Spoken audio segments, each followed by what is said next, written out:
Hi, I'm Rachel, and this is my July 2021 page 112 tag. The page 112 tag was started by Sean at Sean the Book Maniac, based off of a French literary prize wherein they comprised a long list of literary books based solely on the content of the writing of page 112. So there's no context for the rest of the story, and you only have to go based on the words and the writing and the structure of page 112. So I've been using this tag really since the start of COVID to try and whittle down my unread shelves. I take 3 titles at random out of this handy-dandy Books and Cats mug, and I pick them off the shelves. I read page 112 on camera, and then choose which one will be joining my month's TBR. Well, technically I choose before reading them on camera, but the random process is real and I talk it out with you all, so anyway. But this month is a special month. Well, first of all, this should be going up on the 15th on my birthday.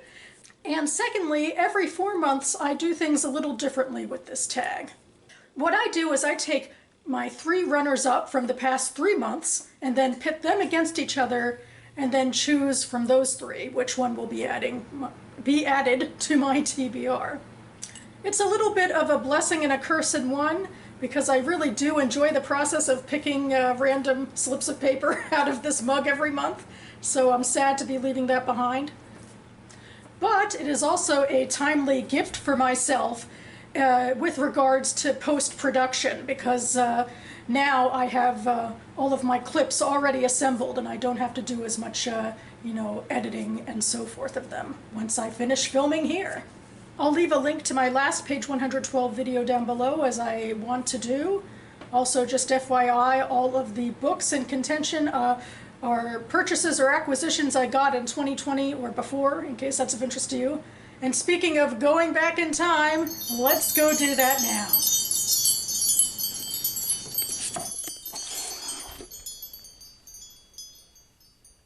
Here, the priest turned meaningfully to my aunt.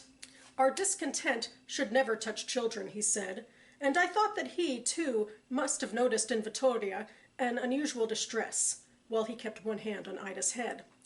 Then he continued with a few heartfelt phrases about childhood, innocence, youth, and the dangers of the streets.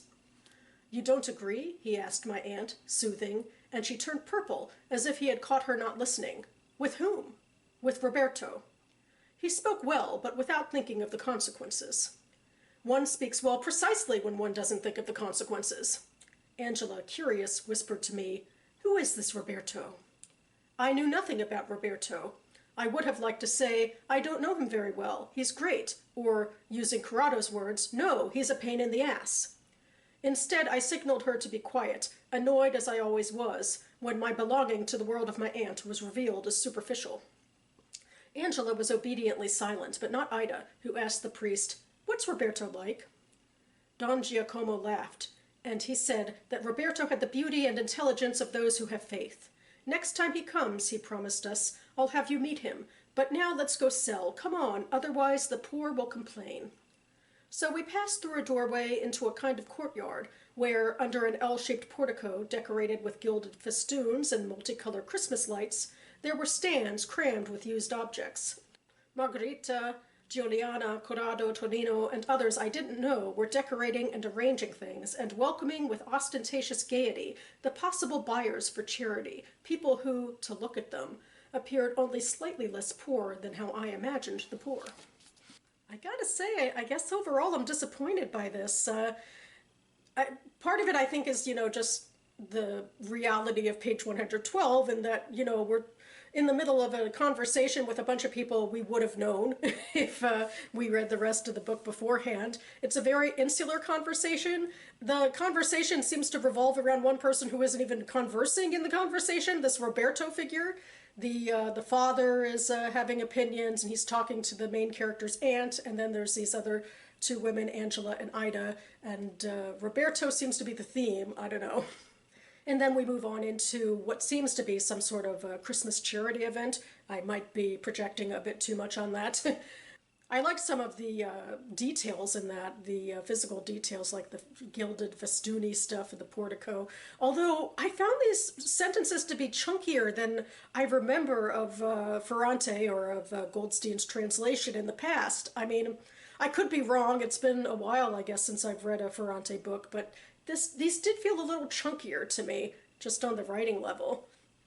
That being said, I liked something that the main character is going through in her head. You know, that, bitchy affectation she takes on when she doesn't know enough about Roberto because it threatens her and it threatens her position with her aunt, apparently. And I found that to be intriguing, both on on the level of what is her relationship to her aunt, and also this is who she is as a character, somebody who gets bitchy and defensive. So I like that. I gotta say, I like that. So, I mean, I'm still looking forward to reading this book, just because it didn't do so well with page 112 doesn't dissuade me. I've had, good enough luck with this author overall. So I will still be going forward with this, whether, this month or some other time. Ta-da! It was all Commissioner Waldo and Chief Crocker could do to keep a rough sort of peace, one that seemed ready to explode on a daily basis. The fire was the only topic people could talk about, and there was little room for other news. If anything, the monster they were interested in was the city itself, torn apart by rage. Soon enough, bloody riots erupted on the avenues, and outraged workers gathered in meeting halls. The streets near the disaster had been washed with buckets of soapy water, yet no matter how often city workers might clean the pavements, there were red stains marking the cement. In between the paving stones, it was still possible to spy shimmering shards of bone. An investigation had begun, but the owners of the factory, who'd fled before the mourners could identify their dead, had yet to be arrested. The curtain that split the city in two, separating those who could escape to the rooftops from those who could not, had been torn open to reveal inequities long kept in the dark. People were furious to find that life was considered a treasure for some, but worth so little for others.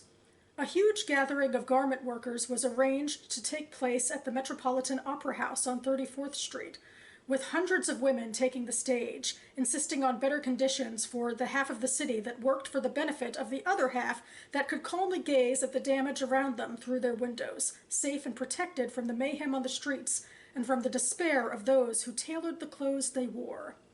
It might have been best to let go of the idea of creating a monster, but the professor was single-minded, convinced that, in brutal times, people longed more than ever for an escape from the harsh realities of their daily lives. Why else would the construction to spruce up Dreamland continue at such a fast pace? The renovation of the park would cost close to $1 million. The buildings, once starkly white, had been repainted in a riot color, and then the sentence goes on from there, but I feel like I'm going to stop because it's one of the long, rambling sentences that is indicative of part of this page 112 tag. There's a lot of long, rambling narrative. There's really no sense of dialogue or people who are introduced. It's more, reportage. That being said, it is incredibly propulsive reading, I thought. We come in on such a scene of devastation. I mean, what it sounds like to me is like the Triangle Shirtwaist Factory fire or something to that effect, which touches upon, early 20th century inequality having to do with the way that factories are run and, the poor, being oppressed while the rich, are, able to be more safe. That's something that we're talking about in this page. And of course, that stuff, resonates to this day. Inequality in the public sphere is something that continues to resonate to this day.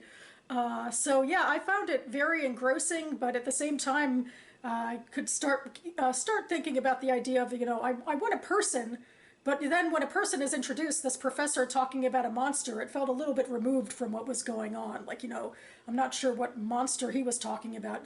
Earlier, there was the monster of the city, but he seemed to be talking about something else. And then there were some run-on sentences as well, so there's that. But, overall, I'm definitely interested in giving this a go.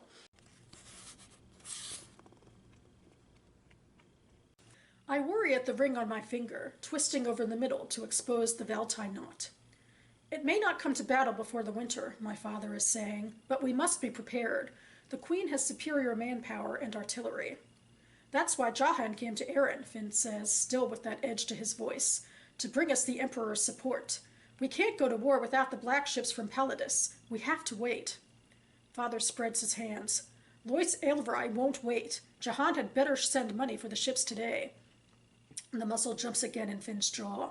We have to delay. He's been gathering information, writing up a report to outline the reasons why the Emperor should offer us his support.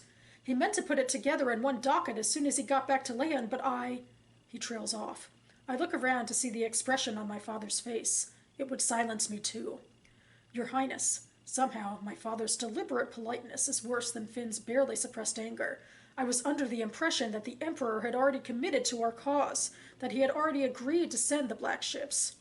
For a long moment, Finn says nothing. I bite the inside of my lip. How could he lie to my father about the Emperor's support? It's not so simple, Finn says at last, and his tone is almost belligerent. Prince Leontius stands by us, but the Emperor, His Imperial Majesty, feels that the Caesarians do not always keep their promises. He wants assurances that we will lower the tariff on goods and encourage enrollment into the Imperial Army, not only from my father, but from you. He swallows. Any revolution in Caris must take place under Imperial auspices. Imperial auspices? A shiver runs down my back. The last time the Paladician Empire involved itself in Caris and Erin, it conquered us and ravaged our lands with witch hunts. That might have been 2 centuries ago, and the Empire's borders have shrunk, but we all know what emperors are like. If they believe they should have something, they take it. My father seems to be thinking the same thing. Do you mean that the Empire means to annex us? Will we be vassals to Emperor Alexius? The funny thing is, after I read this, I thought this is really similar to the Ichabod, isn't it? We have a conflict between sort of groups in power, in the Ichabod it was, I guess, between the kingdom and the people that were serving them, that were under them. And in this, it seems to be between sort of 2 neighboring kingdoms, maybe. Well, one's an empire, and one seems to be a kingdom that at least has enough freedom to not be annexed yet. But it seems like they're trying to get help in a civil war from an empire that holds a lot more cards, and they do seem to have to send people to the Imperial Army and yada yada. So yeah, you can tell this is definitely adult world building. There's a lot more complicated things in play here, a lot more names and locations and relationships. The one I didn't get was the protagonist to the scene. We could tell she was the child. I'm saying she because I'm pretty sure it's this character. So it seems to be the child of somebody who I guess is also subservient to the Your Highness, which also reminds me of the Ichabod, where somebody's getting mad at the person in power. So, even, an ally is getting mad at the person in power for, not delivering the news they want. So, yeah, this is intriguing. The confusing parts, again, are, the downside of the page 112 tag, that we don't know any information about all of these people and players other than what was on the page. But I do feel like I get a sense, in a way at least, of who the major players are, and a little bit into what they're, the other people that they're talking about. But yeah, in general, a little confusing, but also intriguing. Whoosh, whoosh, whoosh, and we're back. I feel like I should be doing another kooky sound effect, or even the same one as before, but this works for me. So to recap, my April book was The Lying Life of Adults by Elena Ferrante. My May book was The Museum of Extraordinary Things by Alice Hoffman. And my June book was The Walking Land by Callie Bates. And I've decided to go with The Lying Life of Adults by Elena Ferrante. Granted, I have some non-page 112 reasons for wanting to get to this, namely that I've been excited to see what Ferrante has been up to since the Neapolitan novels, and I also know that my mother is waiting in the wings for me to finish this and give it to her. But I'm also intrigued by the variety of stuff on the page that I mentioned. We have a priest singing someone's praises. We have the main character feeling like she has to sort of prove herself to be part of this world of her aunts, so there's some layers of interpersonal drama here, and then it ends with a Christmas scene of going out to do charity. So we have internal and external stuff. I don't know, it almost feels more present even than some of her other writing, but I guess I'll have to wait and see for what feels similar and what feels different. So that about covers it for me now. You can find the Goodreads links to all 3 of these books listed down below. I also use this outro time to highlight another TBR game, since that's pretty much what I think of for this page 112 tag. I think I'm in that sort of purview. And this month I want to talk about Stephanie Bookverse's TBR Star Hop game, which is a lot of fun. She has a really fun homemade board, sparkly board that she uses, and some fun music as she makes her moves across the board. I like all of her prompts, but I also like that it's kind of a dangerous board where there's wormholes that can set you back, because the whole point of the board is to move from the beginning to the end, and you have to, read all of the books that you accrue along the way. And if you step on a wormhole, you're going to be accruing a lot of books. So there you have it, and I will link to her playlist down below. You will see me again on this channel, hopefully in the coming days, for my latest Friday Reads video, so stay tuned. Thanks for watching, everyone. Thanks for being here with me on my birthday. And I'll see you next time.